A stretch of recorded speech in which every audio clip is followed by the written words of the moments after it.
بسم اللہ الرحمن الرحیم۔ السلام علیکم، میں ہوں آیت فاطمہ اور آپ ہیں میرے چینل ناول ریڈرز ہب پہ۔ بہت مزیدار، بڑی ہی پیاری بارش ہو رہی ہے، شکر الحمدللہ۔ اتنی شدید حبس کے بعد آج صبح بہت پیاری بارش ہو رہی ہے۔ میں ابھی فری ہوئی تھی بچوں کو اسکول بھیج کر، تو ہسبینڈ میرے آفس چلے گئے، تو میں نے کہا چلو تھوڑا سا ٹائم ہے، سونے سے بہتر ہے کچھ ریکارڈ کر لیا جائے آپ سب کے لیے۔ بہت ہی پیاری سٹوری ملی ہے۔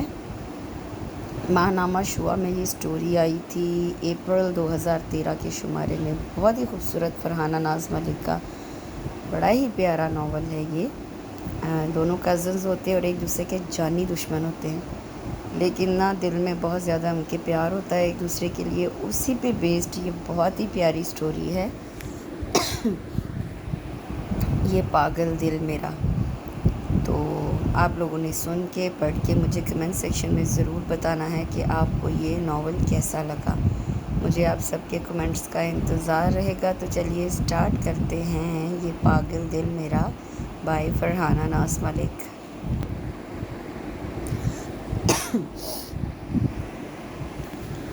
نزلہ کھانسی مجھے یہ سیزن کی یہ ہو گئی ہے، تو تھوڑا سا اگنور کریے گا۔ بہت سے لوگوں کو میرے سونسوں سے بڑے پرابلم ہے، تو یہ نیچرل سی چیز ہے۔ میں بار بار ریکارڈنگ آف کر کے تو نہیں اب کر سکتی، کیونکہ یہ اچانک سے ہی آتی ہے کھانسی بھی اور چھینک بھی، تو پتہ نہیں چلتا، سو اس کے لیے پہلے سے ہی معذرت۔ تو چلیے سٹارٹ کرتے ہیں۔ اسے کہتے ہیں مقدر کے کھیل یا پھر تقدیر کا ہیر پھیر، یہ بھی نہیں تو قسمت کا پانسا پلٹنا۔ شدید ترین سکتے کی کیفیت کے باوجود بھی میرے دماغ کا سوئچ آن تھا، اس گھڑی میں بھی جب مجھے دماغی طور پر بھی سن ہو جانا چاہیے تھا۔ میرا دماغ ایک کے بعد ایک تقدیر اور قسمت سے متعلق مشہور عام و خاص الفاظ ڈھونڈنے میں لگا ہوا تھا، حالانکہ یہ وقت نہ تھا، نہ موقع اور نہ دستور زمانہ، خصوصاً ایسے لمحے کہ جب حاضرین محفل اجتماعی طور پر صدماتی کیفیت میں مبتلا ہوں۔ گو کہ میں بھی اس ساکت اجتماع کا حصہ بنا ہوا تھا، مگر دل کے الاپ سماعتوں میں اودھم مچائے ہوئے تھے کہ کیوں میاں مردہ کیوں ہو گئے؟ ارے اچھلو کودو، پنڈال میں جا کر بھنگڑے ڈالو، بتاؤ دنیا کو کہ تمہاری مراد بر آئی ہے۔ میں بری طرح سے سٹ پٹا کر دائیں بائیں دیکھنے لگا۔ دل بد تہذیب محفل میں چاروں شانے چت ہو جانے کے درس دے رہا تھا۔ چار اطراف گردن گھما کر دیکھنے پر معلوم ہوا کہ حاضرین محفل کا سکتہ مجھ سے پہلے ٹوٹ چکا تھا، اور اب بہت سے ستائشی نظروں کا ہار پہنا رہے تھے، تو چند ایک ہمدردانہ پھول نچھاور کرتے نظر آئے۔ کسی کی نظریں سکڑ کر اصل حقائق جاننے کی خواہش مند ہو رہی تھیں، تو کوئی میری دماغی حالت پر مشکوک ہو رہے تھے، اور بیشتر اس کے کہ ان تمام نظروں کے جواب میں انہی کی زبان میں دیتا کہ اماں کا ایک آہنی ہاتھ میری گردن پر آ پڑا، دوسرے سے انہوں نے میرا ہاتھ تھاما تھا۔ تو بھی کچھ بول دے سعد، منہ میں گھنگھنیاں ڈالنے کا یہ کون سا ویلا ہے؟ اور میں ٹھہرا مشرقی باحیا لڑکا، کچھ بولنے کی بجائے ان کے پیچھے چلتا گیا۔ یوں تو ہمیں گاؤں میں بھی کوئی تکلیف نہیں تھی، اچھا بھلا رہ رہے تھے، کم از کم میں تو خوش ہی تھا۔ چاچی کے آ جانے سے چاچا کی نظروں اور رویے میں جو غیریت آئی تھی، اس نے کبھی مجھے بددل نہیں ہونے دیا تھا، اور نہ ہی چاچی کے کڑوے لہجے میں نازل کیے گئے احکامات مجھے باغی کر پائے تھے۔ میں خوشی خوشی دوڑ دوڑ کر ان کے کام کیے جاتا، اماں کی ماتھے تک پہنچی آنکھوں کی پرواہ کیے بغیر۔ گھر میں موجود گائے اور 5-6 بکریوں کی اچھی خاصی ذمہ داری میرے ناتواں کندھوں پر آ گئی تھی۔ اماں حتی المقدور میرے ساتھ کام ہلکا کرنے کی کوشش میں لگی رہتی، پر میں شاید بچپن سے ہی ان کا حد سے زیادہ سمجھدار بیٹا تھا۔ شعور نہ ہونے کے باوجود نامحسوس طریقے سے خود ہی اپنے ذمے لگائے کام چابک دستی سے سر انجام دے لیتا، اور اماں رہن دے سعد، یہ میں کر لوں گی، تجھ سے کہاں ہو سکے گا، کہتی ہولتی رہ جاتی۔ پھر میں ہوتا اور میرا پسندیدہ شغل گاؤں کے دیگر لڑکوں کے ساتھ مل کر ہلڑ مچائے رکھتا، والی بال، گولا گھنٹا، کرکٹ کھیلنے سے فرصت ملتی تو چاچے وسائے کا گدھا پکڑ کر اس کی سواری کا باری باری لطف لیتے، جب تک گدھے کی ہمت جواب نہ دے جاتی یا چاچے وسائے تک کسی حاسد کی زبان سے ہماری مخبری نہ ہو جاتی، ہم ان کے گدھے کی جان نہیں چھوڑتے تھے۔ گرمیوں کی لمبی دوپہریں پانی سے بھرے کھیتوں میں تیراکی کرتے گزارتے، یہاں سے جی اوگتا تو دور نہر پر پانی بھرنے کی غرض سے جانے والی مٹیاروں کے مٹکے اپنے غلیل کی مدد سے پھوڑ دیتے۔ یہ وہ سہانی خوشگوار ساعتیں تھیں جو مجھے گاؤں میں سدا رہنے پر مجبور کر رہی تھیں، مگر ہوا وہی جس کا کبھی اشارہ بھی نہیں ملا تھا۔ اماں ایک روز انگلی پکڑے مجھے میرے پیارے گاؤں سے دور، بہت دور انجانے دیس میں لے گئیں کہ جہاں سانس لیتے ہوئے بھی گھٹن کا احساس ہوتا تھا۔ کیوں اماں، کیوں ہم کیوں جائیں یہاں سے؟ یہ ہمارا گھر ہے، ہم اپنا گھر کیوں چھوڑ کر جائیں؟ میں اس روز اماں کا پلو پکڑ کے کتنی دیر تک رٹ لگائے رہا، یہاں تک کہ اماں کو تھپڑ مار کر چپ کرانا پڑا۔ نہیں ہے یہ ہمارا گھر، یہ تیرے چاچے چاچی کا گھر ہے، ہمارا نہیں۔ آنسو برساتے ہوئے انہوں نے درد بھرے لہجے میں کہا تھا، دادی اماں سے گلے لگی تو الگ ہونا بھول گئی۔ قسم سے مجبوری ہے جو تجھے جانے دے رہی ہوں، ورنہ یہ سب سے پہلے ساتھ کا گھر ہے۔ اماں کو چھوڑنے کے بعد دادی مجھے چٹاچٹ چومنے لگی۔ اپنی بوڑھی دادی سے ملنے آتے جاتے رہنا، جب تک زندہ ہوں شکل دکھاتے رہنا۔ مجھے کچھ بھی اچھا نہیں لگ رہا تھا، دل کر رہا تھا سب کے بیچ سے بھاگ نکلوں اور کسی ایسی جگہ جا چھپوں کہ پھر ان کے ہاتھ نہ ہوں۔ آنن فانن ماموں کی بھی گاڑی آ گئی، لپک چھپک وہ اماں اور مجھ سے ملے۔ جب میں زندہ ہوں آپ کو بے قدری کی زندگی جینے کی ضرورت ہی کیا ہے؟ اور پہلے بھی میرے دل اور گھر کے دروازے آپ کے لیے کھلے تھے، آج بھی کھلے ہیں۔ آپ ہر وسوسہ، ہر خدشہ یہی پھینک کر میرے ہمراہ چلیں، آپ کو ذرا بھی تکلیف نہیں دوں گا۔ وہ بہن کے آنسو مہربان ہاتھوں سے پونچھتے ہوئے گویا مرہم کا سا کام دینے لگے۔ اماں تو اس گھر سے خالی ہاتھ ہی جانا چاہتی تھی، پر دادی آڑے آ گئی۔ گاؤں کی موسمی سوغاتوں کے علاوہ دیسی گھی کا ڈبہ، پنجیری، ایک دو اچار اور بہت کچھ۔ میرے سنکی بیلی ہمیشہ کی طرح ماموں کی گاڑی کو حسرت بھری نظروں سے تک رہے تھے، مگر میرے دل کی حالت نرالی تھی۔ مجھے یہ پسماندہ سا گاؤں، اس کی مٹی سے اٹی گلیاں، کچے گھر اور ہرے بھرے کھیت اپنی طرف کھینچ رہے تھے۔ گاؤں کی حدود ختم ہونے تک میں شیشے سے ناک چپکائے لاچاری سے جانے پہچانے رستوں کو بوجھل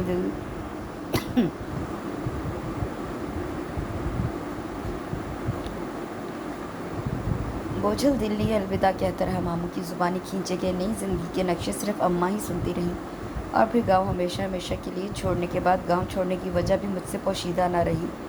وہی روایتی سی داستان، بیوہ بھاوج ساس کے زیر سایہ دیور کے ہوتے ہوئے خود اعتمادی سے سر اٹھا کر سسرالی گھر میں زندگی گزارتی رہی۔ مگر جو ہی دیورانی نے اس گھر میں قدم رکھا، اماں کے قدم لڑکھڑا گئے۔ دیورانی یعنی میری چاچی نے الزام تراشیاں ہی ایسی رکھی کہ اماں کو اپنا ہی گھر بے صاحبہ محسوس ہونے لگا۔ چاچی جن قہربار نظروں سے مجھے گھورتی تھی، وہ ایک طرف، اماں کے لیے تو اس کے پاس زہر میں ڈوبے خنجر نما لفظ ہی لفظ ہوتے تھے۔ اماں کو بدکردار عورت دیور کے ساتھ ناجائز مراسم رکھنے والی، غرض یہ کہ وہ کچھ کہا کہ جسے سنتے ہی اماں ماموں کے عالیشان بنگلے میں آ گئی۔ گو کہ زندگی یہاں بھی باہیں واقعے منتظر نہیں ملی، لیکن گاؤں سے دربدری کی اصل وجہ جان لینے کے بعد مجھے یہاں رہنا ہر صورت گوارا تھا۔ گاؤں اور گاؤں کی زندگی میری پسندیدہ صحیح، لیکن اپنی پیاری ماں سے بڑھ کر نہیں تھی۔ سب میں نے آنے والے دنوں میں ماضی کو طاق پر سجا دیا۔ ماموں کی پیروی میں جس وقت ہم نے ان کے لاؤنج میں قدم رکھا، شام سر نہاڑ رہی تھی۔ لاؤنج میں موجود دو سنجیدہ ہستیاں دیکھ کر ہم گھبرا سے گئے۔ یہ پہلا موقع تھا میں ماموں کے عالیشان بنگلے میں آیا تھا اور آ کر سحر زدہ سا ہو گیا تھا۔ بلا شبہ ماموں کا گھر ان کی عمارت کا منہ بولتا ثبوت تھا۔ اس سے پہلے ہمیں ماموں کے گھر اس لیے آنے کا موقع نہیں ملا تھا کہ ماموں خود ہی مہینہ دو مہینے بعد گاؤں کا چکر لگا لیا کرتے تھے۔ ہر چکر پہ اماں سے اپنے ہمراہ چلنے کی ضد کرتے اور ہر بار ہی اماں طریقے سے انکار کر دیتی۔ یہی نہیں، مجھے بھی کبھی ماموں کے ساتھ آنے کی اجازت نہیں دی، اور کیوں نہیں دی یہ مجھے اس وقت اپنے سامنے موجود ان دو ہستیوں کو دیکھ کر اندازہ ہو گیا تھا۔ خیر سے ان دو عظیم ہستیوں کو میری مامی اور ماموزاد ہونے کا شرف حاصل تھا، جن کے چہرے عام دنوں میں کوئی شک نہیں خوبصورتی کے ہر معیار پر پورے اترتے ہوں گے، مگر اس وقت تو اللہ جھوٹ نہ بلوائے مجھے اپنی گائے بھوری اور بکری رانی سے مشابہ لگ رہے تھے۔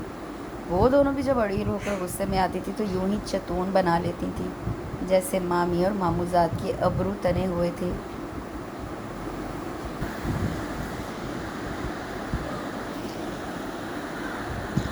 دونوں کے تیور بتا رہے تھے کہ ہماری آمد ان کے لیے شوق کا سبب بنی تھی۔ ملو بھائی، یوں اسٹل کیوں ہو گئی ہو؟ آپا کا استقبال کرو۔ بالآخر ملازم کو سامان کے بارے میں ہدایات دیتے ماموں کو ہی خیال آیا تو مامی کے بت میں جنبش ہوئی۔ یہ ذرا سی جنبش ہی اماں کے لیے بہت تھی، باقی کا ملن انہوں نے خود ہی پورا کر لیا۔ اے شاہ نواز، ووٹی تیری ہوا پانی پہ گزارا کر رہی ہے کیا؟ ہڈیوں پہ ماس ہے بس۔ ماموں مسکرائے۔ مامی سے ہونٹ پھیلانا دو بھر ہو گیا، نہ جانے لحاظ تھا یا خفت کہ وہ جواب بھی نہیں دے پائی۔ ڈالی، اپنی پھپھو سے ملے بیٹا۔ ماموں نے دوسرے ساکت بت میں جنبش پیدا کرنے کا بیڑا اٹھایا، مگر وہ کچھ زیادہ ہی شوق میں تھا۔ آنکھیں ماتھے پہ رکھے اس نے ذرا سا جو اثر لیا ہو، اس بار بھی اماں نے ہی گرم جوشی دکھائی، چٹا چٹ چوم ڈالا۔ ڈیڈ، یہ کارٹون کون ہے؟ بالآخر اس کے منہ میں زبان کی موجودگی کا ثبوت اس جملے کی صورت مل ہی گیا۔ اب میں کوئی ان پڑھ جاہل تو تھا نہیں۔ اپنی یہ پذیر آئی جہاں میرے ماتھے پہ سلوٹے لانے کا باعث بنی، وہیں ماموں قہقہا لگا کر ہنس دیے۔ مسکراہٹ تو مامی کے لبوں پر بھی ابھر آئی تھی۔ تب ہی تو اماں بھی یوں کھلکھلائیں گویا ان کی بھتیجی صاحبہ نے مجھے کوئی اعزاز بخش دیا ہو۔ بری بات بیٹے، قہقہا تھما تو ماموں نے پیار بھری گھرکی پلائی۔ یہ آپ کا بھائی ہے سعد، آپ کی پھپھو کا بیٹا۔ نیور، یہ میرا بھائی نہیں ہو سکتا، میری فرینڈز مذاق اڑائیں گی میرا۔ اس نے ناک بھو چڑھا کر گویا مجھے خود سے مزید متنفر کر دیا۔ اس سے زیادہ بہتر حالت تو ہلاکو کی ہے، یہ تو آثار قدیمہ کا لگتا ہے کوئی۔ میں نے آنکھیں سکیڑ کر اس کا جائزہ لیا۔ وہ ویسی ہی تھی جیسا اسے ہونا چاہیے تھا، یعنی بلا کی پراعتماد، گلابی گلابی خوبصورت سے ریڈی میڈ فراک میں ملبوس، مگر میرے دل میں اس کے خلاف محاذ کھل چکا تھا۔ ساتھ کے لیے ڈولی کے روم کے برابر والا روم ہلاکو سے سیٹ کروا دو، اور آپا کے لیے ہمارے بیڈ روم کے سامنے والا، یہ اب یہیں رہیں گی۔ ماموں کو یہ یہیں رہیں گی کی کہنے کی ضرورت نہیں تھی، یہ اعلان ہمارے ارد گرد رکھا سامان پہلے ہی کر رہا تھا، جس کی طرف مامی دلدوز آنکھوں سے دیکھتی نہیں تھک رہی تھی۔ آپ ریسٹ کریں، میں بھی فریش ہو لوں، رات کے کھانے پر ملاقات ہوگی۔ جیتے رہو۔ اماں نے ماموں کی پشت کو جانثار نظروں سے دیکھا۔ مامی انہیں ان کے منتخب کردہ کمرے کی جانب لے گئی۔ پیچھے میں اور ڈولی ایک دوسرے کو یوں کینہ توز نظروں سے گھورنے لگے جیسے برسوں کی دشمنی ہو۔ ایک اڑتی پڑتی نظر یوں ہلاکو پر بھی ڈال لیتا تو گویا اور زیادہ دہک اٹھتا۔ اس کے نوکیلے دانتوں والے ہلاکو کو ابھی کچھ دیر پہلے میری ذات سے زیادہ مارکس دیے گئے تھے، گویا ناقابل تلافی اعتراض تھا ڈولی صاحبہ کا۔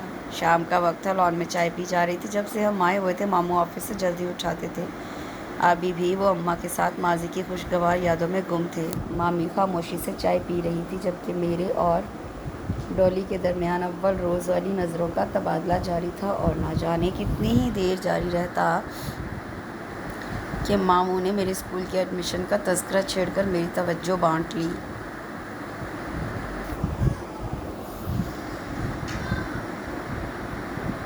میرے خیال میں ڈولی کا ہی اسکول بہتر رہے گا، دونوں کزنز ایک ساتھ رہیں گے تو ہمیں بھی سہولت ہو جائے گی، اور ڈولی کے اسکول میں ہونے کی وجہ سے ساتھ کو بھی ایڈجسٹمنٹ میں پرابلم نہیں ہوگی۔ واٹ؟ ماموں کا مشورہ ڈولی صاحبہ کو آگ ہی لگا گیا۔ کئی فٹ اوپر اچھلی اور اتنی ہی اونچی آواز میں چیخی کہ میں معصوم سا بنا بیٹھا رہا۔ کیوں بیٹے، کوئی پرابلم ہے کیا؟ بیٹی کا اناد ماموں سمجھ نہیں پائے تھے۔ یہ پینڈو جاہل میرے اسکول میں پڑھنے کے لائق ہے بھلا؟ کیوں، تمہارے اسکول میں صرف شہروں والے جاہل ہی پڑھ سکتے ہیں کیا؟ میں نے واضح اس پر چوٹ کی تھی۔ ماموں اور اماں تو ہنس دیے، مگر اس کی بلبلاہٹ لطف اندوز کر دینے والی تھی۔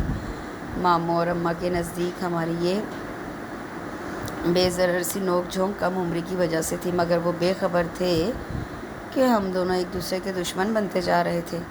اتنا بڑا انگلش اسکول اور یہ ٹھہرا پینڈو، اسے کہاں سے انگلش آئے گی؟ میری انگریزی بہت اچھی ہے، چاہو تو مقابلہ کروا لو۔ میرے لہجے میں سچائی تھی، اس میں کوئی شک نہیں تھا کہ ہمارے گاؤں کا اسکول لاوارث شمار ہوتا تھا، لیکن جیسا تیسا بھی تھا، میں دل لگا کر وہاں پڑھنے جایا کرتا تھا۔ یہ کوئی بڑا مسئلہ نہیں ہے، ساتھ جیسا ذہین بچہ خود مینج کر لے گا سب۔ مجھے اس سے بڑی امیدیں وابستہ ہیں۔ نہ جانے کیوں ماموں کو مجھ سے امیدیں ہو گئی تھی، یوں میرے اسکول کا معاملہ بھی اس شام سیٹ ہو گیا۔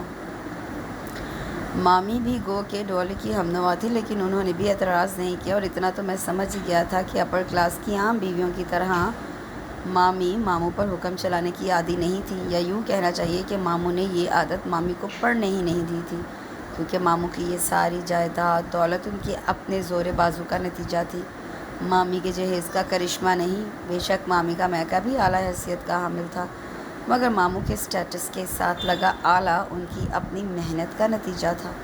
وہ بہت نیچے سے اتنی اوپر تک آئے تھے، رشتوں کی اہمیت و تقدس سے واقف تھے۔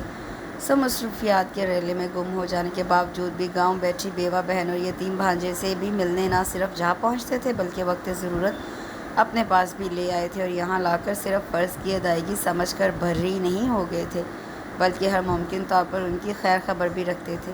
یقیناً مامی ماموں سے دلی انسیت رکھتی تھی کہ اپنے اسٹیٹس سے میل نہ کھانے کے باوجود انہوں نے ہمارے یہاں مستقل رہائش کو درد سر نہیں بنایا تھا۔ گو کہ اماں کی باتیں، ان کا طرز زندگی، مامی کی ذاتی زندگی میں بلا خوف و خطر مشورے دینا، آپا کی حیثیت کا ادراک رکھتے ہوئے کبھی سخت بات بھی کہہ دینا، یہ سب درد سر کا باعث بننے کے لیے کافی تھا۔ مگر یا تو مامی ماموں کی محبت میں سب برداشت کر جاتی تھی یا پھر انہیں حقیقتاً رشتوں کا پاس تھا۔ یوں جناب سعد فراز یعنی کہ مجھ ناچیز کا ایڈمیشن ارسا شاہ نواز یعنی کہ ڈولی کے اسکول میں اسی کے سیکشن میں ہو گیا۔ ایڈمیشن کے لیے دیے جانے والے انگلش کے ٹیسٹ میں میرے نمبر قابل ستائش آئے تھے۔ کلاس میں یا اسکول میں کسی اسٹوڈنٹ یا ٹیچر کو یہ بتایا کہ تم میرے کون ہو تو بچو گے نہیں مجھ سے۔ پہلے دن اسکول کی تیاری کے دوران وہ آندھی بن کر میرے کمرے میں آئی تھی اور شیر بن کر غرائی تھی۔ مجھے بھی تم جیسے علم مینڈ لڑکی سے رشتہ داری دکھانے کا شوق نہیں۔ میں نے بھی کندھے اچکا کر بے نیازی سے کہا تھا۔ وہ تنتنا کر کمرے سے نکل گئی۔ سعد فراز، آپ بہت کیوٹ ہو۔ پہلے ہی روز کلاس ٹیچر نے یہ ریمارک دے کر مجھے گویا میری خوبصورتی بلکہ پوشیدہ خوبصورتی کا احساس دلایا تھا۔ جہاں مجھے شرم نے آ لیا وہیں ارسا نے پہلو بدل بدل کر پیریڈ اٹینڈ کیا۔ میری شکل کا دیہاتی پن تو جاتے جاتے ہی جاتا، ہاں، مگر نئے ہیئر کٹ اور خوبصورت صاف ستھرے یونیفارم نے میری گوری رنگت اور معصوم نقوش ضرور ابھار دیے تھے۔ سعد فراز جیسا ڈیسنٹ اور ویل مینرڈ بچہ پوری کلاس میں کوئی نہیں۔ ٹھیک ایک ہفتے کے بعد میڈم فاخرہ کے ریمارکس میں یہ رد و بدل آیا۔ اس روز کلاس مانیٹر ارسا شاہ نواز نے میتھ کے پیریڈ میں نوٹ بکس اکٹھی کرنے کے لیے سب سے پہلے مجھ پر دھاوا بولا، حالانکہ میرے بہت سے سوالات باقی تھے اور ٹائم بھی۔ مگر ارسا شاہ نواز کلاس ٹیچر کے پیریڈ کے بعد سے ہی کچھ مشتعل سی ہو رہی تھی۔ نوٹ بک چھین کر بھی اسے سکون نہیں ملا۔ بریک سے پہلے اسے خواہ میرا نام شور کرنے والے بچوں میں بھی لکھ کر نہ صرف میری بریک بند کروائی بلکہ مجھ سے 100 بار سوری بھی لکھوایا۔ اس روز وہ ہمیشہ سے مجھے زیادہ بری لگنے لگی۔ اس ٹرم میں 7 کی پوزیشن ضرور آئے گی۔ اس کے منتھلی ٹیسٹ میں ارسا سے بھی زیادہ مارکس آئے ہیں۔ 1.5 ماہ بعد میڈم فاخرہ نے یہ کہہ کر گویا ارسا کو جل بلانے پر مجبور کر دیا۔ او گاڈ، یہ لڑکا کیوں آ گیا میری کلاس میں؟ یہ وہیں اپنے گاؤں کے پھٹیچر سے اسکول میں ہی پڑھتا۔ میڈم کی موجودگی کا لحاظ کیے بغیر اس نے ضد ہو کر یہ سب کہا اور ہمیشہ کی طرح اس روز بھی میری بریک پر کرفیو لگا دیا، بلا وجہ ہی۔ اب میرا دبو پن قدرے کم ہو چکا تھا، سو اگلی صبح میں نے میڈم فاخرہ سے اس کی شکایت لگانے میں ذرا بھی تامل نہ کیا۔ ارسا، بہت بری بات ہے، ادھر آئیے۔ میڈم کی خشمگی نظریں اس پر تھیں۔ وہ غالباً خون کے گھونٹ پیتی ان کے پاس گئی تھی۔ یہ میں کیا سن رہی ہوں؟ انہوں نے گوشمالی شروع کی۔ مجھے سکون سا ملنے لگا۔ میڈم، یہ مجھے بالکل بھی اچھا نہیں لگتا، اس نے بجائے گھبرانے کے صاف بات کر دی۔ میڈم کا ہی منہ کھل گیا۔ تو جو آپ کو اچھا نہ لگے آپ اس کی بریک بند کر دیں گی، اور یہ اچھا نہ لگنے کی وجہ بھی یہی ہے کہ سعد فراز آپ سے ٹیسٹ میں زیادہ مارکس لے رہا ہے نا؟ میں اسے خود سے آگے بڑھتا نہیں دیکھ سکتی۔ اتنی صاف گوئی میڈم سے ہضم نہ ہو سکی۔ کلاس کی طرف منہ کر کے ہاتھ اوپر کر کے کھڑی ہو جائیں۔ انہوں نے سزا سنانے کے ساتھ ہی پڑھانے کا آغاز کر دیا۔ میں بڑا پرسکون سا کتاب کھول کر دل جمی سے پڑھنے لگا۔ گاہے بگاہے نظریں بھی اس پر پڑ جاتی تھی۔ میری ہر نظر کے جواب میں اس نے شکلیں بگاڑ کر مجھے دکھایا تھا، گویا سزا کی حالت میں بھی وہ مجھے نہیں بخش رہی تھی۔ پھر مجھے بھی غصہ آنے لگا۔ وہ دن کلاس میں تو میرے لیے یادگار اور خوشگوار رہا، مگر گھر جا کر جو اس نے میرے خلاف زہر بھری گل افشانی کی، اس نے مجھے اماں کے سامنے ہی نہیں مامی کے سامنے بھی شرمندہ کر دیا۔ کیا کیا نہیں الزام تراشے تھے کہ میں کس گھٹیا طریقے سے اسے میڈم کی نظروں میں گرانے کی کوشش میں لگا رہتا ہوں۔ یہی نہیں، آج کی سزا کا اس نے الگ ہی قصہ بنا کر سب کے گوش گزار کیا۔ نتیجتاً اماں نے میرے کان کھینچنے پر ہی اکتفا نہیں کیا تھا بلکہ 2 ہتھڑ جڑنے میں بھی آر محسوس نہیں کی۔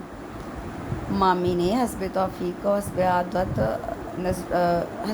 و توفیق نظروں سے زبان میں اپنی ناراضی جتلائی۔ میں اسکول میں کھلا رہا تھا اور وہ مرجھائی۔ اسکول سے واپسی کے بعد وہ اڑی پھرتی رہی اور میں دبکا ہوا۔ اس دن کے بعد ہمارے درمیان ایسا محاذ کھلا جو بچپن تک تو صرف ہم دونوں تک ہی محدود تھا، مگر بڑے ہونے پر گھر والے بھی ہماری اس جنگ عظیم سوئم سے آگاہ ہو گئے۔ صرف آگاہ ہی نہیں زج بھی، کیونکہ ان کے بہت سارے ارادے ہماری اس جنگ کی وجہ سے ملیا میٹ ہو گئے۔ مجھے بچپن میں اس سے پرخاش تھی تو صرف اس وجہ سے کہ وہ بہت بد اخلاق بد لحاظ ٹائپ کی تھی۔ یہ پرخاش چڑ میں تب بدلی جب میں نے اپنی ذات کے ساتھ جڑے سب سے قریبی رشتے اماں کو اس پر جان نچھاور کرتے دیکھا۔ چڑ نے نفرت کا روپ اس وقت اختیار کیا جب مجھے اندازہ ہوا کہ وہ چالاک بڑے طریقے سے بڑی صفائی سے بھولی بن کر مجھے اماں سے پٹوا دیتی ہے، اور وہ مجھ سے اس وجہ سے خار کھاتی تھی کہ میں نے اسکول میں اس کی پوزیشن پر قبضہ جما لیا تھا۔ ٹیچرز کا ہی نہیں پرنسپل کا بھی چہیتا بن گیا تھا۔ میری غیر معمولی ذہانت اور قابلیت کے ڈنکے ہر اس جگہ بجنے لگے جہاں تک نام پیدا کرنے کی اس کی خواہش تھی۔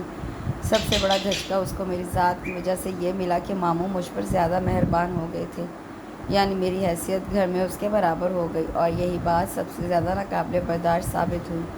اسکول تو اسکول، گھر میں بھی مجھے سر آنکھوں پر بٹھایا جانے لگا۔ ماموں ہی نہیں، مامی بھی آہستہ آہستہ خول سے باہر نکل کر تعریف و توصیف کے لائق سمجھنے لگی، تو جیسے ارسا شاہ نواز کی دنیا ہی کسی اور کی ملکیت ہو گئی۔ ایسے میں وہ مجھ سے نفرت نہ کرتی تو کیا پھولوں کے ہار پہنا کر اپنی دنیا کا نیا مالک بننے کی مبارکباد دیتی۔ شاباش میری چندہ پیلے، ضد نہیں کرتے، اتنی موٹی موٹی کتابیں پڑھ کے دماغ بھی تھک جاتا ہوگا۔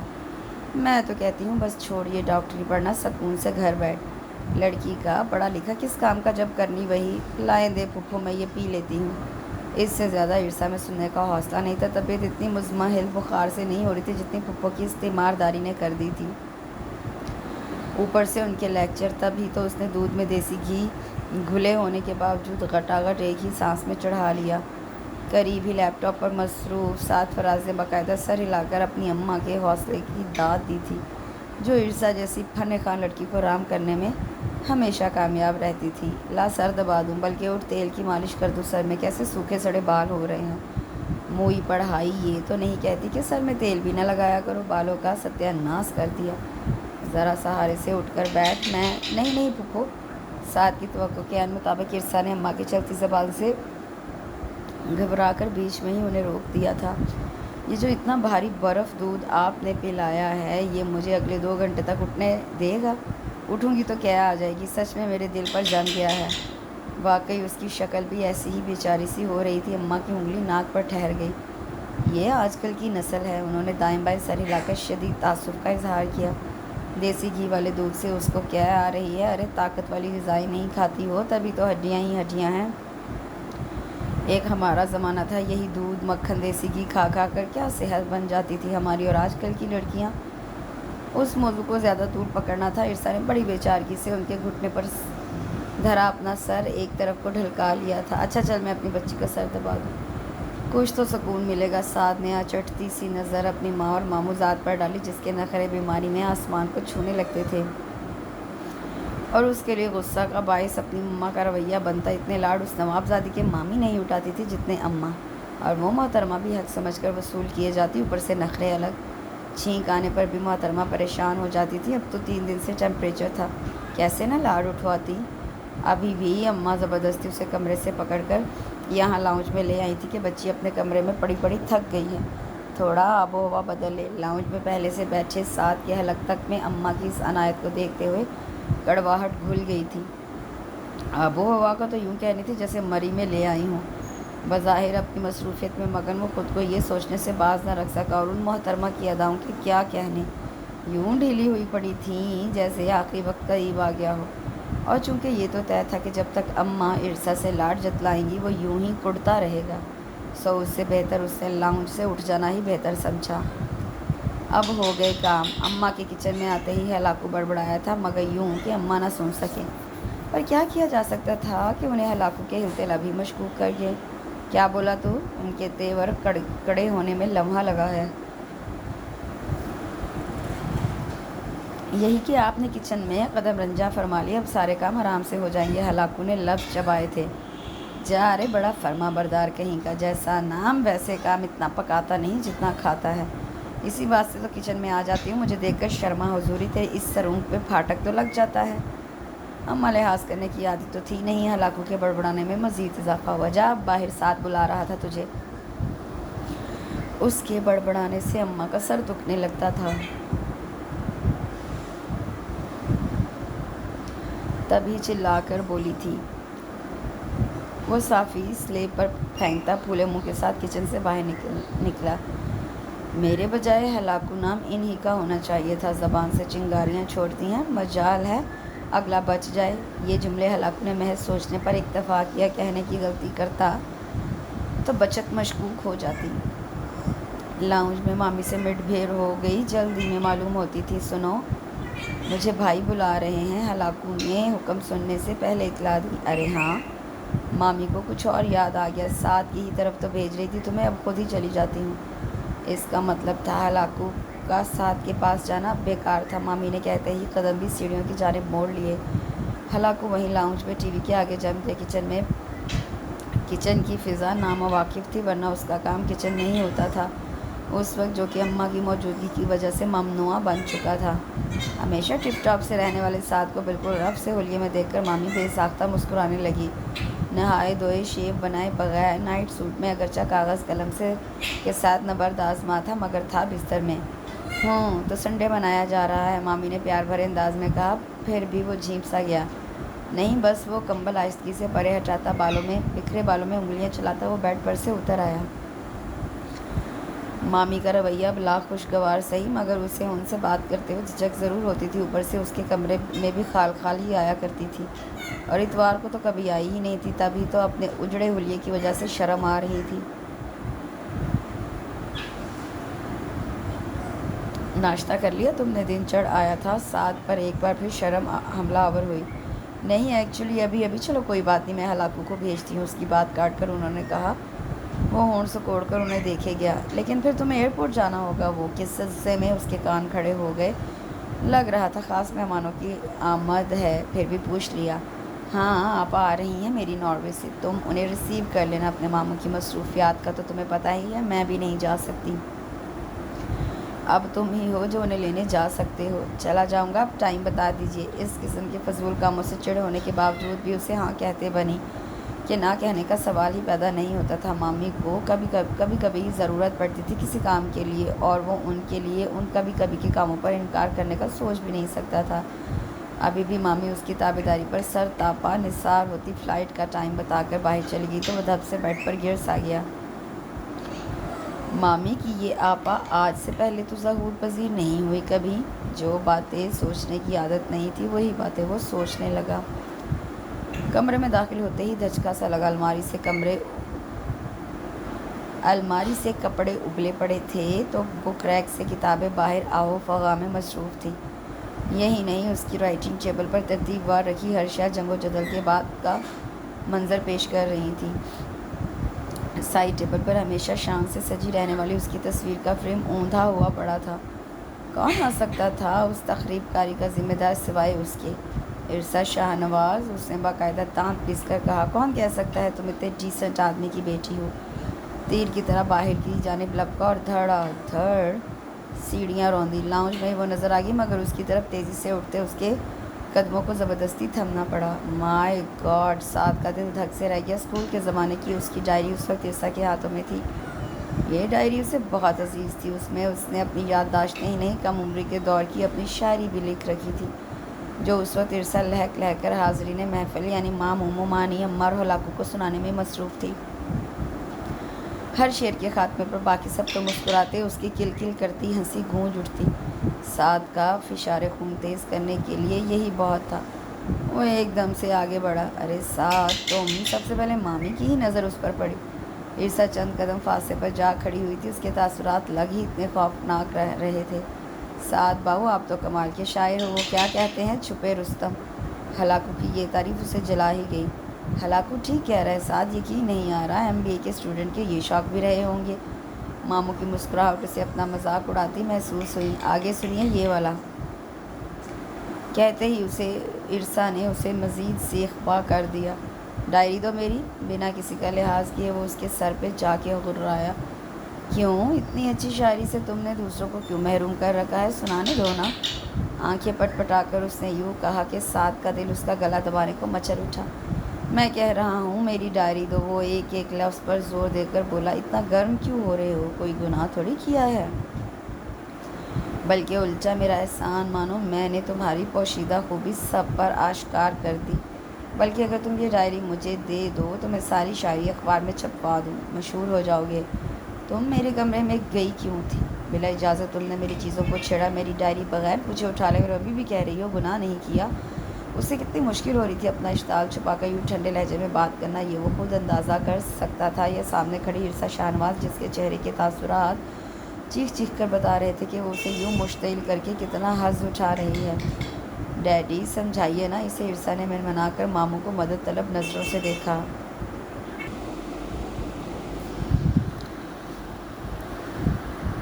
ڈیڈی سمجھائیے نا اسے، عرصہ نے منمنا کر ماموں کو مدد طلب نظروں سے دیکھا۔ بے سعد ڈیڈی تو نہیں، اماں ضرور بول اٹھی۔ چھوڑنا، چھوٹی سی تو ڈائری ہے، دے دے بچی نو۔ ایسے ہی دے دوں؟ اس کی ناراضی حد سے سوا ہو گئی۔ تم براہ مہربانی ڈائری میری واپس کرو۔ ساتھ ہی 2 قدم آگے بڑھا، نہیں تو اپنے نقصان کی ذمہ دار تم خود ہوگی۔ یہ جملہ اتنی آہستگی سے کہا کہ صرف عرصہ کی سماعتیں ہی سن سکی۔ لو، مر رہے ہو اس فضول سی چیز کی خاطر جس میں کچھ بھی نہیں سوائے بسوں ٹرکوں کے پیچھے لکھی شاعری کے اور تمہاری عظیم یادداشتوں کے۔ آج مجھے میری گاں کی اتنی یاد آئی، آج میری کالو نے انڈا دیا ہوگا۔ نہایت شرافت سے اس کے ہاتھ میں ڈائری تھماتے وہ بآواز بلند بڑبڑائی تھی۔ وہ کینہ توز نظروں سے اسے گھورتا رہا۔ اب دیکھنا کیا کرتا ہوں میں۔ پلٹنے سے پہلے وہ ہلکے سے غرایا تو ایک پل کے لیے عرصہ کی دلیری دھیمی پڑی، پھر بڑوں کی موجودگی کا سہارا محسوس ہوا تو پھر سے گردن اکڑا لی۔ وہ لمبے لمبے ڈگ بھرتا سیڑھیاں چڑھ گیا۔ لے، ایم ہی غصہ ہو جاتا ہے، بچی بیچاری کے کام آتی۔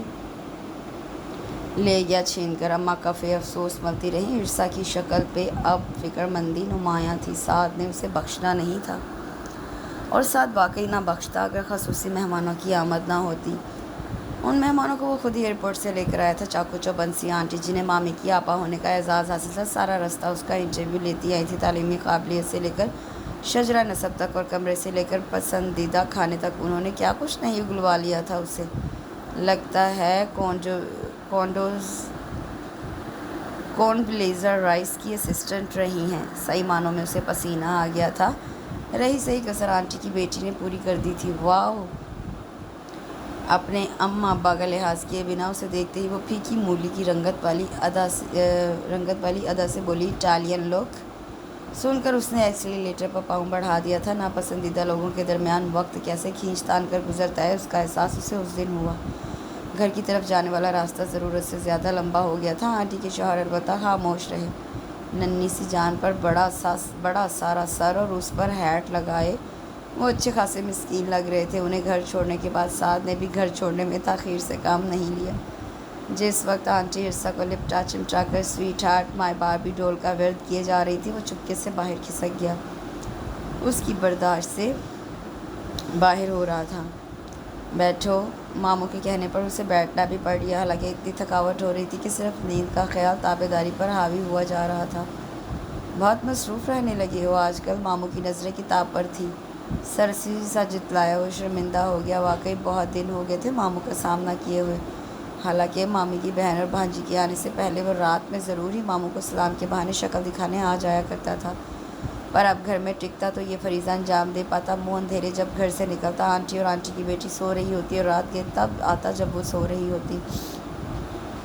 اگر جو کبھی خرابیہ قسمت کی بنا پر کسی ایسے وقت ٹائم گھر پر آ جاتا تو گویا آنٹی اور آنٹی کی دختر نیک اختر کائنات اور کیٹی اس کی شامت اعمال بن کر سر پہ سوار ہو جاتی اور تب چھوڑتی جب بول بول کر خود تھک جاتی۔ سو اسی مصیبت سے بچنے کے لیے اس نے گھر آنے کے اوقات تبدیل کر لیے۔ یہ پتہ نہیں تھا کہ ان مخصوص اوقات میں گھر آنے کی وجہ سے وہ ماموں کی نظروں میں مشکوک ہو گیا ہے۔ مجھے تم سے ضروری بات کرنی ہے۔ وہ جو ماموں کی زبان سے ایک لمبی سی جھاڑ سننے کا منتظر تھا، یہ جملہ سن کر نافہم انداز سے انہیں دیکھنے لگا۔ بیڈ پر گاؤ تکیے سے ٹیک لگائے نیم دراز ہوئے ماموں کے انداز میں ہچکچاہٹ اسے حیرانی میں مبتلا کیے جا رہی تھی، یعنی بات خاص تھی۔ سمجھ میں نہیں آ رہا کیسے کہوں۔ ماموں نے ہاتھوں کی انگلیاں آپس میں پھنسا لی۔ سعد کو ان کے چہرے کی رنگت ضرورت سے زیادہ سرخ ہوتی محسوس ہوئی۔ پلیز ماموں، وہ صوفہ چھوڑ کر بیڈ کی پائنتی پر ٹک گیا، شرمندہ مت کریں۔ میں آپ سے الگ نہیں، آپ کا ہر مسئلہ میرا مسئلہ ہے۔ آپ کے ذہن میں جو بھی بات ہے بلا جھجک کہیے، میں اپنی سی پوری کوشش کروں گا آپ کی مشکل میں کام آنے کی۔ ان کے پیروں پر ہاتھ رکھنے کے بعد اس سے محبت سے چور لہجے میں کہا۔ ماموں نے پہلے پاؤں سمیٹے، پھر یک ٹک سے دیکھنے لگے۔ ان کی نظروں میں کوئی ایسا سوال ضرور تھا کہ سعد کو اپنی نظروں کا زاویہ ان پر سے ہٹا کر ادھر ادھر کرنا پڑ گیا۔ یہ جو تمہاری مامی کی بہن آئی ہوئی ہیں، جی، ارسا کا ہاتھ مانگنے پر مصر ہیں۔ اس نے بے اختیار جھٹکا سا کھایا تھا۔ یوں تو کوئی ایسی انہونی بات نہیں، ارسا کی خالہ ہیں، غیر نہیں رشتہ مانگ سکتی ہیں، مگر یہ مزید یہ کہ مجھے تو تمہاری مامی کا جھکاؤ بھی ان کی جانب محسوس ہوا ہے۔ خوب تعریفیں کر رہی تھی، حالانکہ بھانجے شریف کو دیکھے ہوئے 10 سال تو بیت گئے۔ ماموں اپنی کہے جا رہے تھے اور سعد خیالات کی سرور آ گئی روح میں بہتا چلا جا رہا تھا، یعنی کہ اس کی زندگی کی سب سے بڑی چڑ، سب سے بڑی دشمنی ارسا شاہ نواز یک آنکھوں سے دور اتنی دور چلی جائے گی۔ ماموں ہاں کہہ دے، کہنے کے لیے منہ کھولا ہی تھا کہ ان کے اگلے جملے بلکہ جملوں نے کھلے منہ کے ساتھ مجھے چاروں شانے چت کر دیا۔ مگر میرے لیے، میری نظر میں ارسا کے لائف پارٹنر کے طور پر تم سے زیادہ کوئی نہیں جج سکتا۔ سچ تو یہ ہے کہ میرے ذہن میں ہی کبھی نہیں آیا کہ میرے داماد کی حیثیت تمہارے علاوہ کسی اور کو مل سکتی ہے۔ اس سوچ کو لے کر میں مطمئن تھا، یہ خیال کبھی نہیں آیا کہ آپا یا تم کیا چاہتے ہو۔ اب بھی میں اپنے منہ سے کہہ کر شرمندہ ہو رہا ہوں۔ دل میں کہیں تھا کہ آپا خود کبھی نہ کبھی وقت آنے پر اپنی خواہش جتاتے ہوئے ارسا کو مجھ سے مانگیں گی، مگر یار، میری سالی صاحبہ نے آ کر مجھے حواس باختہ کر دیا، ایسا کہ بیٹی کا باپ ہونے کے باوجود میں بے شرم بن کر تم سے وہ بات کہنے پر مجبور ہو گیا جو مجھے آپا سے کرنی چاہیے تھی۔ مگر مجھے لگا براہ راست تم سے ہی بات کرنی چاہیے، کیونکہ اپنی آپا کو تو مجھے پتہ ہے انہوں نے مجھے انکار کرنا ہی نہیں تھا، بلکہ تم سے پوچھے بنا راضی ہو جاتی، مگر در حقیقت مجھے تمہاری رضا ہی نہیں خوشی بھی مطلوب ہے، اس لیے۔ ماموں اگر پوری بات کے دوران اپنی نظریں کبھی نیچے تو کبھی ادھر ادھر ڈالنے کی بجائے اس کے چہرے پر بھی ڈال لیتے تو جان جاتے کہ اس کی رضا اور خوشی کیا ہے۔ وہ یک ٹک بے یقین سا ان کے خفت بھرے چہرے پر نظریں جمائے ہوئے تھا کہ جن کے ہر جملے نے سر پر ہتھوڑے برسا کر دماغ ہی شل کر دیا تھا۔ دل تو پہلے ہی دھاڑے مارنے لگا تھا، ایک پل کو خیال آیا کہ صاف انکار کر دے۔ نہیں ماموں، قطعی نہیں، یہ ظلم ہوگا مجھ پر، میرے دل پر۔ بہت تڑپ کر وہ یہ کہہ بھی دیتا اگر دماغ اور ضمیر بوقت نہ جاگتے۔ یک آنکھوں کے سامنے بچپن کا ایک ایک لمحہ گھوم گیا۔ بے صاحبہ ہو کر 3 کپڑوں میں یہاں آنا اور پھر ارسا سے بڑھ کر اہمیت اختیار کر جانا، سخت ناپسندیدگی کے باوجود بھی مامی کا اسے ایک جھٹکی تک نہ دینا کہ ماموں کی بے لوث محبت و شفقت کا مضبوط و پائیدار سہارا اس کے ساتھ تھا۔ بھاری فیسوں کے انسٹیٹیوٹس میں اس کی تعلیم اور کتابوں کی قیمتی پڑھائی کا سارا خرچہ ماموں کی جیب سے جا رہا تھا۔ اس سے بھی بڑھ کر اماں کو گھر کی بڑی کا درجہ دے کر ان کا مان بڑھانا یہ کم نہیں تھا، یہ احسان سے بھی اوپر کا کوئی درجہ تھا جس کا بدلہ وہ شاید بھی کبھی چکا پاتے۔ ضمیر اور دماغ کی ایک اپنی جگہ، ان کے دلائل بے شک سچے تھے، مگر اس وقت دل دبک گیا تھا، سو وہ بے قراری سے کھڑا ہوا تو ماموں چونک اٹھے۔ اس نے چہرہ جھکا رکھا تھا، دھواں تاثرات چھپ سے گئے تھے۔ یہ مت سمجھو کہ صرف ہاں ہی چاہیے مجھے، صرف ایک آپشن دیا ہے، تمہیں جو چاہو وہی کرو، تمہاری اپنی زندگی پر صرف تمہارا حق ہے، اسے ایموشنز کی نظر میں ہرگز نہ کرنا۔ جاؤ جا کر سوچو، دل کرے تو ہاں، ورنہ پھر بھی میں خوش ہی ہوں گا۔ ماموں نے اس کے عین سامنے آ کر یہ سب کہا۔ اس سے سر اٹھانا دوبھر ہو گیا۔ بہت بوجھل قدم اٹھاتا ہوا وہ بدقت تمام اپنے کمرے تک آیا تھا۔ دل کرے تو ہاں، ماموں کے الفاظ سماعتیں بجا رہے تھے، دل کرے تو، اور یہاں دل ہی روٹنے پہ آ گیا تھا۔ دماغ اور ضمیر کے لاکھ دستک دینے پر بھی جیسے سو گیا تھا، اور دل کے اس سونے کا مطلب تھا اس کی زندگی سے چین، سکون، آسودگی اور خوشی، ہر جذبے کا کبھی نہ جاگنے کے لیے سو جانا۔ وہ رات اس کی زندگی کی سب سے طویل اور کٹھن رات بن کر آئی۔ پھپھو، مجھے جیم کی شیشی پکڑائیں، ایک سلائس ختم نہیں ہوا تھا، وہ دوسرے کے لیے پہلے سے اتاولی ہونے لگی تھی۔ جیم کا جار اب سعد کے قبضے میں جانے والا تھا کہ جس کی ناشتے کی ٹیبل پر ابھی آمد ہوئی تھی۔ کیوں نہیں لا میں لگا دوں اپنی بچی کو، اماں نے فدا ہوتے ہوئے کہا۔ سعد کا دل راکھ ہو گیا، ساری رات کا جاگا ہوا جلتی لال انگارہ آنکھوں کے ساتھ یہاں آ بیٹھا تھا۔ اس کی شکستہ کیفیت ہر انداز سے عیاں تھی، اور یہاں اماں اسے بے پرواہ بھتیجی کے نخرے اٹھا رہی تھی۔ لے یہ بھی کوئی خوراک ہے کھانے والی؟ عرصہ کو سلائس دیتے ہوئے اماں حسب عادت چارج ہوئیں۔ نہ طاقت نہ ذائقہ، پیٹ بھی نہیں بھرتا ہوگا۔ پھپھو، بھتیجی نے لاڈ سے سر اماں کے کندھے پر لڑکایا۔ سعد کی شکل کچھ اور بگڑ گئی۔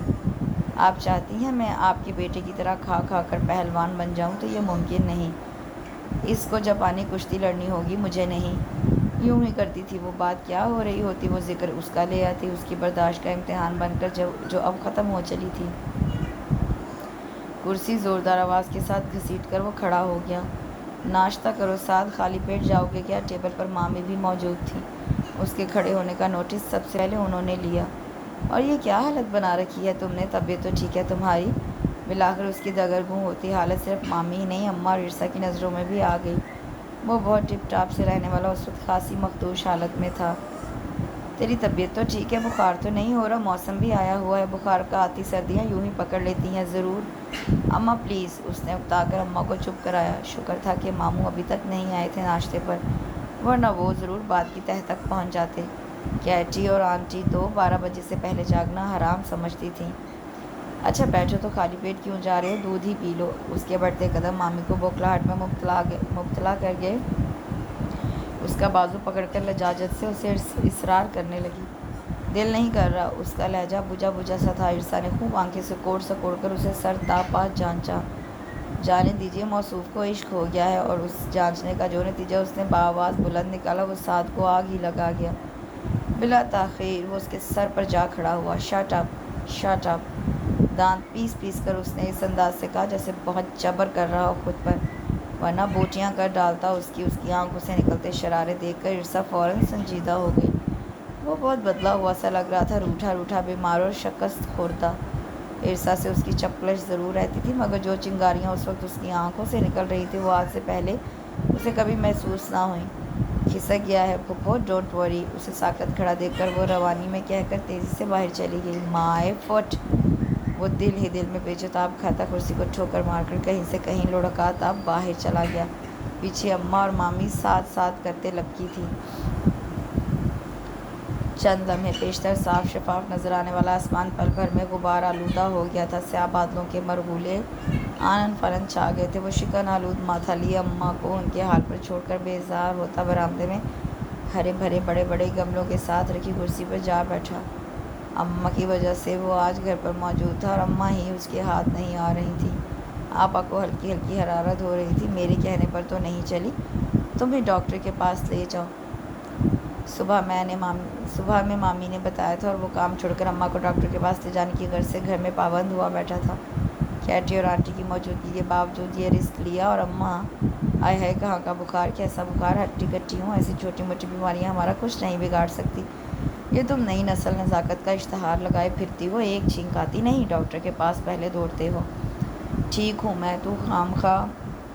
اماں کے یوں ڈپٹ کر کہنے کے باوجود وہ برابر اصرار کرتا رہا۔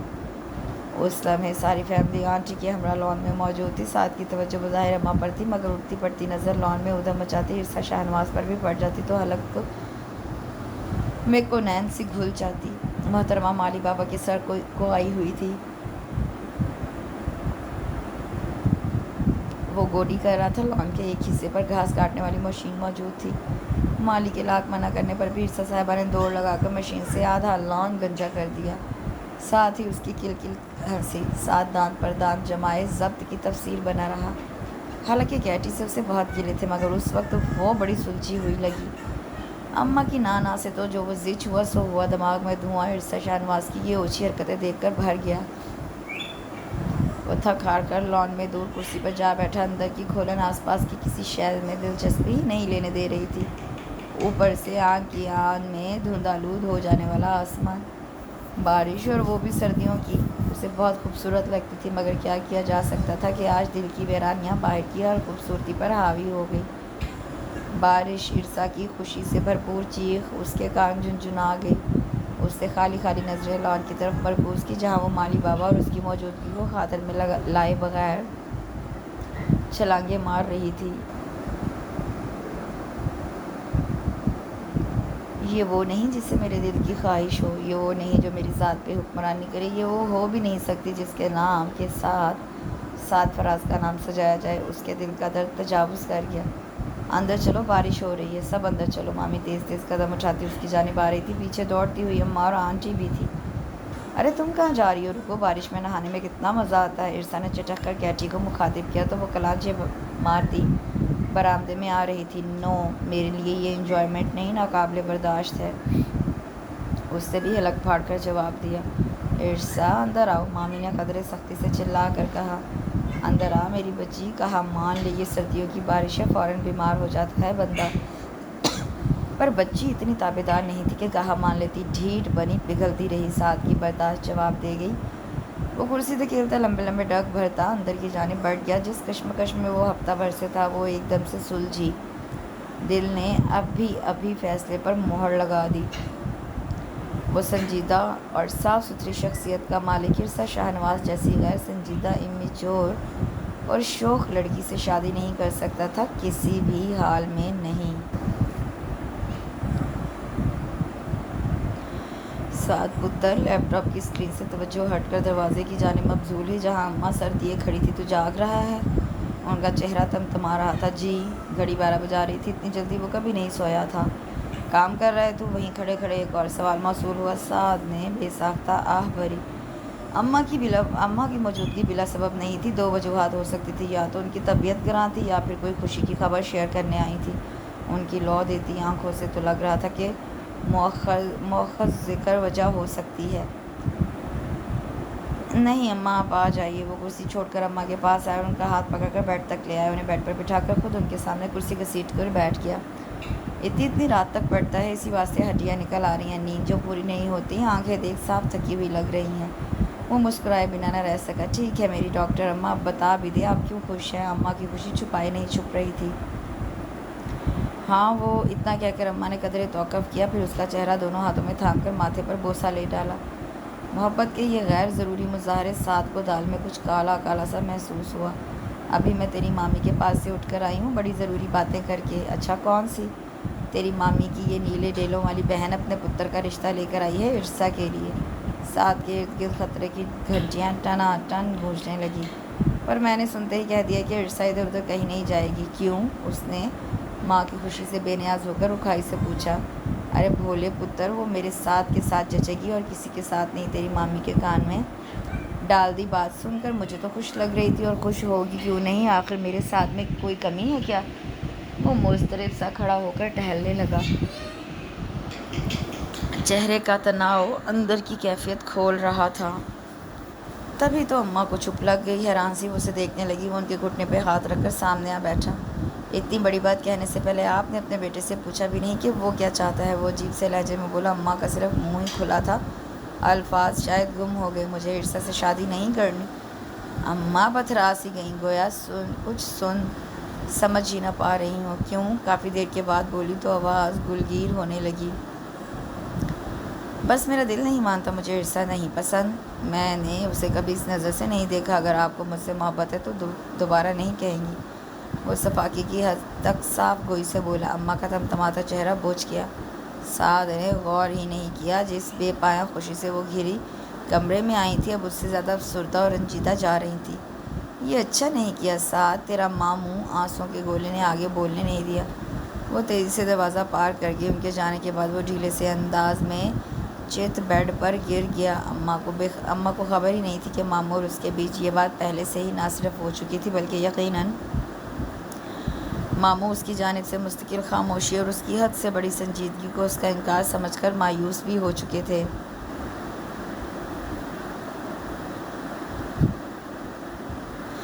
پھر یوں ہوا کہ سب کے نہ چاہنے کے باوجود بھی عرصا کا رشتہ اپنے خالہ عاشر سے طے ہو گیا۔ کوئی بھی دل سے خوش نہیں تھا، حتیٰ کہ ہلاکو بھی اٹھتے بیٹھتے آنکھیں پوچھتا نظر آتا۔ سب کے خیال میں ناروے بہت دور تھا، مگر وہی بات کہ رشتے آسمانوں پر بنتے ہیں، یہ جوڑ بھی اوپر کہیں لکھا تھا۔ اور پھر آنٹی یقیناً ناروے سے طے ہی یہی کر کے آئی تھی۔ صبح شام ایک ہی ورد لے کر بیٹھ گئیں، کبھی اپنی تعریفیں، کبھی بیٹے کی ہاں کروا کر ہی دم لیا۔ اداکارہ لگتی ہے، پوری لچھے دار باتوں سے بھابھی کو پھنسا لیا۔ اماں کو عرصہ کا سعد کے ساتھ رشتہ نہ ہونے کا غم ایک طرف تھا تو اس کا عاشر سے رشتہ طے پا جانے کا غم دوسری طرف۔ اتنی دور کے حق میں وہ ہرگز نہیں تھی۔ اس سارے معاملے میں اگر کوئی لا تعلق رہا تو وہ سعد اس کی بلا سے عرصہ چیچا وطنی جائے کہ ناروے، بس اس گھر سے جائے۔ اور زیادہ حیران کن بات تو یہ تھی کہ عرصہ کا اس سے سامنا بھی کم ہوا تھا، تب ہی وہ اس کے تاثرات و خیالات کے بارے میں بھی لا علم تھا۔ لیکن اس شام کوچنگ سے واپسی پر اسے لاؤنج میں ہی عرصہ کے خیالات کا پتہ چل گیا۔ وہ دونوں ہاتھوں میں منہ چھپائے سسک رہی تھی۔ قریب ہی اماں اور مامی بھی ہراسا چہرہ لیے موجود تھی۔ یقیناً آنٹی اور کیٹی کہیں گئی ہوئی تھی، ورنہ یہ محفل یوں سر عام نہ سجتی۔ عرصہ بس چپ ہو جاؤ بیٹا، تمہارے ڈیڈی آنے والے ہوں گے اور آپا بھی نہ آ جائیں کہیں۔ مامی کی آواز میں گھبراہٹ کا عنصر تھا۔ وہ ٹی وی کے سامنے والے صوفے پر بیٹھا بظاہر نظریں ٹی وی پر مرکوز کیے ہوئے تھا، مگر سماعتیں تینوں خواتین کی جانب تھی۔ آ جائیں، سن لے سب، اب انہیں بھی پتہ چل جائے گا کہ میں کتنی خوش ہوں ان کی بہو بننے سے۔ عرصہ کی آواز رونے سے بھاری ہو رہی تھی۔ چیخ کر اس نے یہ سب کہا اور پھر رونے کے شغل میں مصروف ہو گئی۔ نہ میری بچی، برا نہ بول، سننے والا وقت ہوتا ہے، کوئی کیا خبر آ ہی نہ جائے۔ پھپھو آپ بتائیں، وہ اماں کی جانب کوئی یوں بھی کرتا ہے؟ اپنی بیٹی کے ساتھ بھیڑ بکری سمجھ کر حوالے کر دیا۔ بہن کے ان پڑھ جاہل لوگ بھی بچوں کی مرضی پوچھ کر رشتے کرتے ہوں گے۔ اور یہاں ایک بار پھر اس پر رقت سوار ہوئی۔ سعد کی پیٹھ تھی اس کی جانب، اسے عرصہ کا رونا ذرا نہ بھایا۔ ڈھکوسلے ہیں سب، دل میں سوچا۔ مجھے نہیں جانا ناروے، مجھے کہیں بھی نہیں جانا، میں اس گھر کو چھوڑ کر کہیں بھی نہیں جانا چاہتی۔ مسلسل روتے ہوئے وہ نان اسٹاپ بولتی گئی۔ اماں اور مامی نے بے بسی سے ایک دوسرے کو دیکھا۔ اس کے یہ جملے اماں کے دل میں ٹیسے بڑھا گئے۔ کچھ اسی قسم کی ہلچل سعد کے دل میں بھی مچ گئی۔ یہ گھر نہیں چھوڑنا چاہتی، کہیں نہیں جانا چاہتی، کیوں بھلا؟ اپنے ساتھ جڑے اس رشتے کا تذکرہ ابھی پرانا نہیں ہوا تھا۔ اس قسم کی باتوں پر اس کے کان کھڑے ہونے ہی تھے۔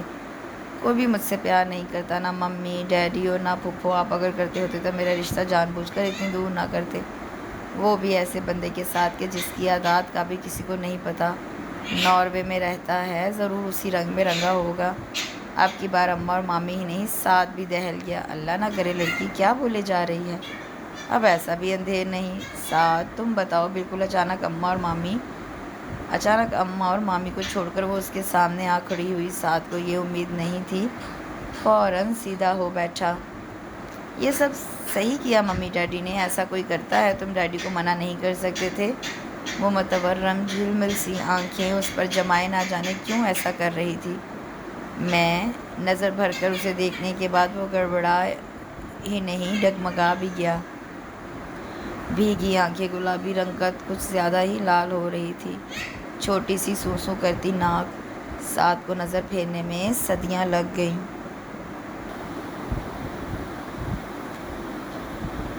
مہمان آ چکے تھے، وقت بیتا جا رہا تھا اور سعد کا نام و نشان کہیں نہیں تھا۔ کہاں جا سکتا ہے؟ جب پتہ بھی تھا آج کی تقریب کا اتنا غیر ذمہ دار تو نہیں۔ مامی اندر آ رہی تھی تو کبھی لان میں جا رہی تھی اور کبھی ان کی انگلیاں موبائل پر سعد کا نمبر ملانے لگتی، مگر مسلسل بند جا رہا تھا۔ اللہ خیر کرے، ایسی نالائقیاں کرتا تو نہیں۔ اماں کے سوچنے کا اپنا ہی انداز تھا۔ ہلکے پھلکے میک اپ اور نفیس کامدار سوٹ میں ملبوس عرصہ کے قریب بیٹھ کر وہ سعد ہی کے متعلق بڑبڑائے جا رہی تھی۔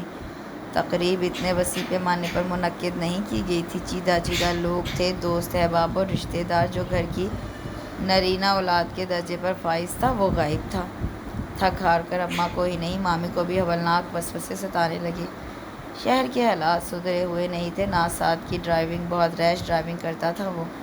تب ہی تو صرف اماں اور مامی نہیں، سجی سوری عرصہ بھی انجانے خدشات میں گھر کر زرد ہوئے جا رہی تھی۔ اور قبل اس کے کہ ان میں سے کوئی ایک آنسو بہانے بھی لگ جاتی، ماموں نے اندر آ کر اطلاع دی۔ ابھی سعد کا فون آیا ہے، وہ اپنے کسی دوست کے ساتھ ہسپتال میں ہے، ایکسیڈنٹ ہوا ہے، اس کے دوست کا وہ بلڈ ارینج کروانے میں ہیلپ کر رہا ہے، کہہ رہا تھا رات نہیں آ سکے گا۔ اماں اور مامی کا چہرہ بجھ گیا۔ عرصہ ٹھس سی بیٹھی رہی۔